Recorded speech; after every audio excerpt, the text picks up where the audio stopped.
Kewajiban anggota dewan salah satunya adalah menyerap aspirasi masyarakat. Melalui apa? Salah satunya melalui saya hari ini, reses. Atau saya besok ke rumah Bapak Ibu sekalian, ngobrol-ngobrol, ada masukan. Itu juga bagian daripada aspirasi, itu boleh.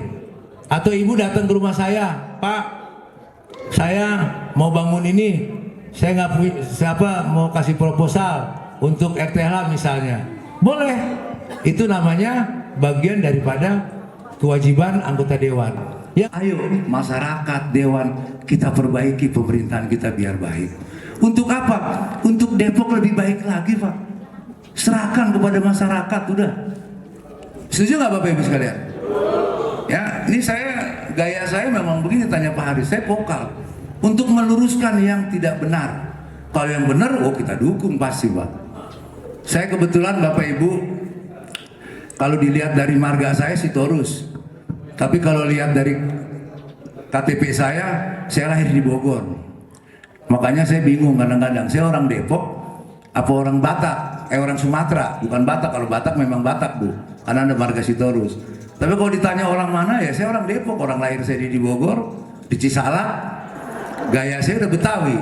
Seperti RTLH misalnya, usulkan Bu, kasihan. Mungkin ada tetangga kita, ada ini memang, tapi jangan yang rumahnya layak, Bu.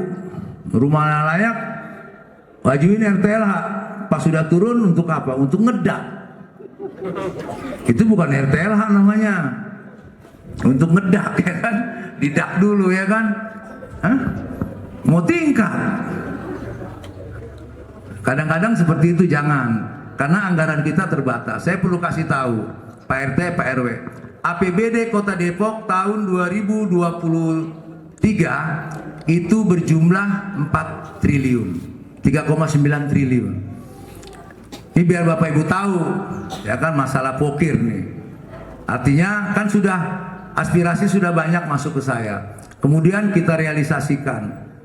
Wilayah kita tergantung Bapak dan Ibu sekalian.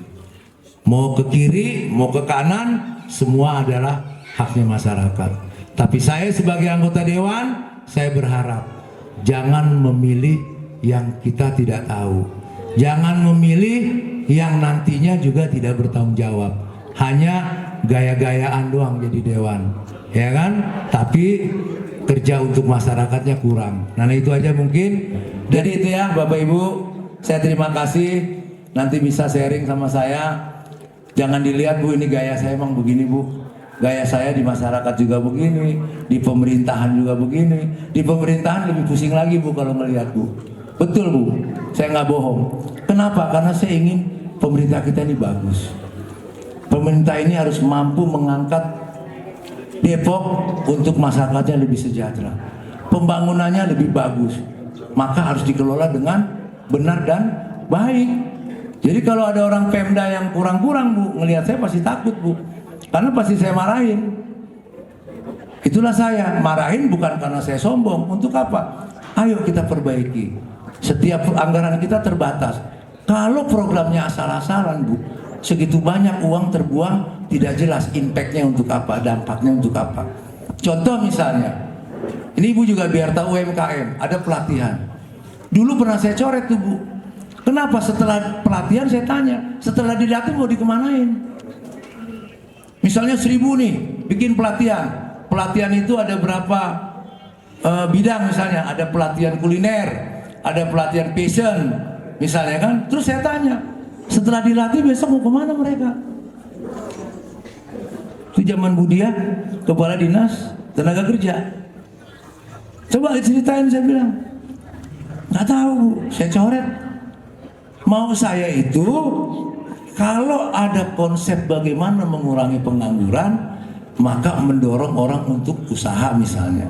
Selain tenaga kerja, usaha, maka ada pelatihan. Setelah dilatih, kasih alatnya, kasih modalnya, lokalisir tempatnya, bantu pasarnya. Itulah yang saya bilang sebuah program impact-nya jelas. Tapi kalau hanya dilatih, saya bilang, saya kontraktor 12 tahun, bangkrut.